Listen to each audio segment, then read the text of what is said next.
Always love when I get the chance to catch up with one of my absolute faves, former Redskins tight end Logan Paulsen. He is also the co-host of the Take Command podcast with our pal Grant Paulsen. You can check that out on YouTube or wherever you download your podcast. Logan, what's up, dude?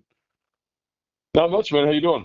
I'm good. I'm good. I was bragging to you before we started that I feel like I'm getting some of my thoughts confirmed. That's why I love having you on. You can tell us what it is and what it ain't when it comes to the 2025 Washington Commanders.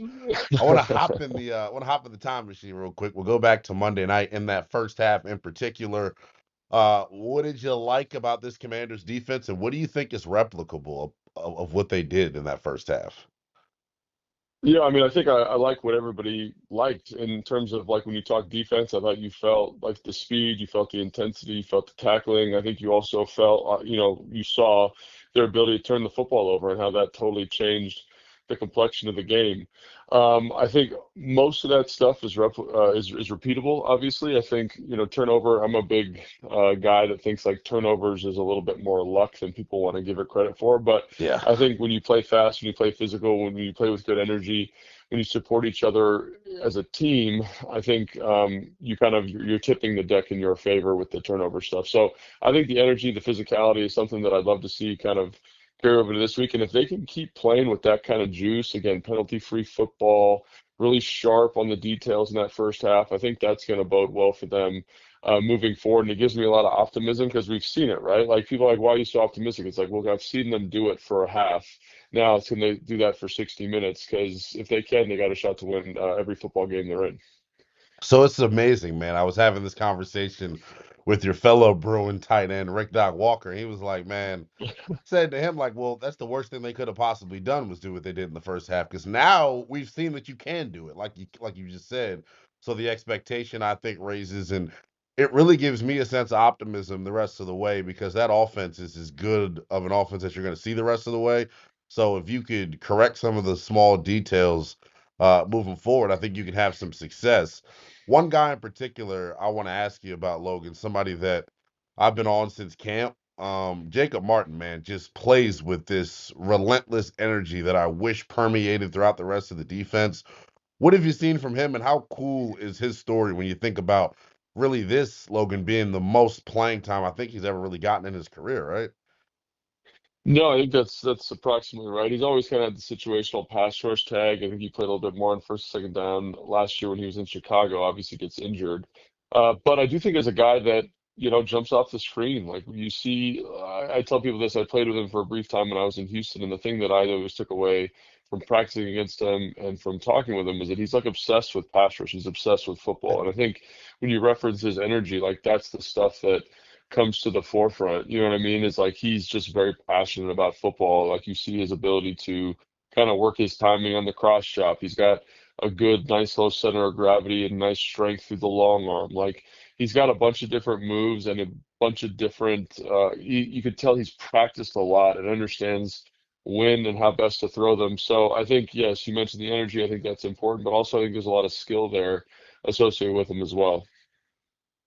Yeah, I definitely agree, and it feels like a guy who's really scratching the surface of what he can be. I think a lot of folks when they look at guys, they don't really take into account how they can get better throughout the course of their career. And I would describe him, Logan, like you mentioned, for all the reasons you mentioned, as an ascending football player. Love the energy, love everything he brings within the skill, as you mentioned, is there as well. I had this conversation of they cut up this soundbite of me from the show, Logan, and put it on social media, and everyone trashed me for it. But it feels like it's starting to come to fruition. I feel like dating back to the LA Chargers game, this secondary has actually been trending in the right direction. I feel like there are fewer coverage busts on a week in, week out basis. Now, they're obviously going to happen, but I do think guys are in better position now than what they were maybe 4 or 5 weeks ago. Just your thoughts on the secondary and really, what they can do to improve here even more.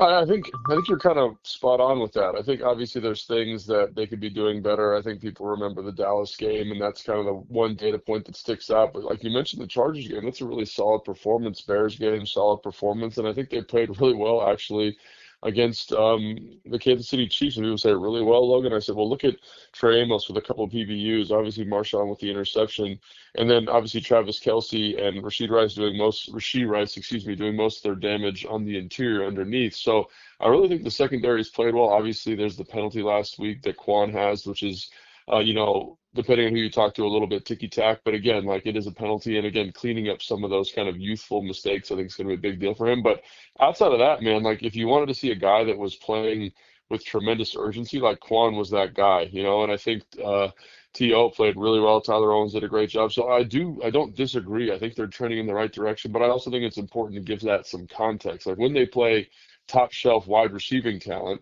like they're going to struggle a little bit because everybody struggles against top flight wide receiver talent. So this week against Jackson Smith and Jigba, for example, like I expect Jackson Smith and Jigba to be productive. I expect them to have a bunch of catches and a bunch of yards. It just depends on how and when those yards come.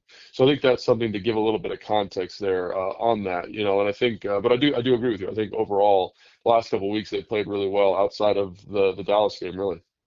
And even look, even in the Dallas game, man, just to steal a line from my guy Doc Walker, I mean, Dak Prescott's putting the football in the front center pocket of the shirt. So like it's hard on some of his plays, man, to come up with Yeah. it. And I think people look at playing defensive back and they don't. It's probably the hardest position I would say in all the National Football League when you talk about being in man-to-man coverage against these freakazoids that the NFL has to offer. So I think the secondary definitely trending in the right direction. I want to get on the offense before we get into Seattle here quickly. We were talking about it before we officially hopped on. Like the run game over the past 3 weeks has really struggled, specifically your traditional running game with your backs. What are you seeing there, and how confident are you that they can get it right against Seattle, a group Logan that is the best run defense in the NFL right now? Yeah, Seattle is really good, man. They're really good up front. Well, Leonard Williams is a standout. Reed is a standout. Byron Murphy, the first round defensive tackle they drafted from Texas last year, is playing excellent football. The edge setters are doing a great job for them. DeMarcus Lawrence really sticks out in terms of play strength. So they got a bunch of people in the front that are very good. They've got great depth also in the front in terms of guys that can stop the run. So I think it's going to be a tremendous challenge. I do think it's interesting. Like when I go back and watch, like the run game is such a funny thing to talk about, right? Yeah. Because really, like it's comes down to the smallest details. Yep. Like I think back to like there's a block that Benson has where he's really good at the second level, but if I was the coach, I'd be like, hey man, just be a little bit thicker through this down guy. Maybe give us a better shot here to capture the edge. And again, those are the types of things that just come with thousands and thousands of repetitions in practice. And like Ben Sinnott's improved tremendously, and John Bates is one of the best blocking tight ends in football. I think overall the offensive line is playing well, but it's just to have a good run game, you need to be really detailed. And I think when you look at Kansas City just as a point of comparison in terms of what they did defensively, like their defense was just slightly more detailed than our offense in that game. And I think with the rushing attack, I think Bill's done a great job. I think he's been very talented. I think you see individual wins like dramatically. Chris Paul, big block. Brandon Coleman had some really nice kind of man reaches on some stuff. Like there are some good individual plays, but I think like that's the great thing about the run game is it literally takes all 11. So, and it literally takes one guy to mess up to have a bad run play. And so, you could have eight, nine guys doing the right thing, working the right combinations, and you're one player off, you're one hat placement off, you're one hand positioning off. And so I think that's what you're seeing is just like as you play better teams, like the margin for error just gets smaller in terms of what you can tolerate in terms of mistakes. So you go back to Las Vegas, and it's about the same as it was versus Las Vegas, but we were much more efficient running the football. It's about the same as it was versus the LA Chargers, but the Kansas City Chiefs are better. And so I do think it's a combination of playing a really good defense in Kansas City. If you go back to Dallas, you see kind of some of the line movement, the pressures they were bringing that made it really challenging for them to be detail oriented in their approach. I'm talking about the offensive blocking surface. And then you kind of say like, oh, go back to the Bears. They're moving the front around. They're playing eight-man boxes. So you've just seen different things. And as the difficulty ratchets up, I just think the offensive line detail just needs to come just raise a little bit to meet them. And I think they will. Coach Johnson's done a great job, kind of like through hell or high water, making sure that five group out there is playing well. So I'm not that concerned about it. But again, like as they get challenged, they're just going to need to kind of up the level of detail that they approach each and every rep with. And that's a challenging thing, but that's the fun thing about playing offensive line and being part of that blocking surface. I think the word that you use, and Cliff is, if anyone's been paying attention to every Thursday, I mean, Cliff is being very forthcoming each and every week when he speaks, saying, hey, we're not playing with the detail. And I think people, Logan, a lot of the times think, oh, he's just talking coach speak, so on and so forth. No, like they're really just, it's so crazy. And you describe the running game this way. I would describe offense this way, and maybe football in general. When one thing is off, the whole play can be ruined. And I think right now on offense, they're not getting 11 guys doing the right thing enough. And I think it's a big reason why the time of possession number is where it is. I think it's a big reason why the third down number is where it is. And I think it's a big reason why the turnover numbers is where it is. So it's tough, man, because I know a lot of people expected this offense to kind of lead the way for this group this year. And I just don't think, to your point and to Cliff's point, in these pressers, they're playing with enough detail. Um, Big picture here, with Jayden Daniels back in the fold potentially here on Sunday, we all know he can make you right when you're wrong. Your expectations for him when he comes back, and then how he's played when we have gotten the chance to see him. Yeah, man, I think, it's been kind of an interesting year for Jayden, and I think obviously Jayden is a special football player, but you look at the Giants game, I thought you saw a really solid performance. Obviously, the whole team struggled against Green Bay. I think you saw a very solid. I think he actually played probably his best game of the year, kind of harkening back most to last year in terms of the Chicago game. But I think people really get hung up on, or they remember the late turnover, and rightfully so. They should remember that. That's a big deal. But when you see kind of the ability to create, the ability to make plays off schedule. Like that's what you saw. I think you saw him struggle a little bit versus Dallas. I kind of felt like Dallas did something that the offensive staff and the whole entire offense wasn't entirely expecting, just in terms of the amount of man that they played, the amount of pressure that they bought. Eberflus hadn't done that prior to that. So I'm really hoping that, we see kind of the Jayden we saw from the Giants and the Bears game this weekend, because like you said, he does do a great job of just elevating the offense. He can extend plays. His accuracy when it's on point is very high level. And so I think like that's kind of what I'm hoping for, because in order for the Washington Commanders to win this football game, unfortunately, like Jayden Daniels has to play like Jayden Daniels, and Yeah. that's a lot of pressure on the young man. But like again, that's why you're like going to be a franchise quarterback, is because you can handle those moments better than most people in the world. So. Getting into Seattle real quick before we let you go, Logan. Appreciate you making some time. Going back to their defense here for a second. Just what are you seeing from, Mike McDonald's group here in year number two? I know play speed is something that I've noticed when watching them, but from like a coverage standpoint, is there a tendency that you're seeing when watching them, and what do they like to do there in the back end? Yeah, at least to my eye, like in the games that I watched, which is 3 or 4 games, I don't remember exactly how many. Kind of watched a bunch of cut-ups, but I saw a lot of middle field open, light box structure to start. Light box structure meaning like if you got 7 blockers, they got 6 defenders. You got 8 blockers, they got 7 defenders. And they have really interesting kind of flex pieces. Obviously, Witherspoon in the nickel, Evan Wari, the guy they drafted this last year in the second round, this big kind of Buffalo nickel guy who can rip and run all over the field. Is kind of the other nickel player there. Gives them a lot of flexibility.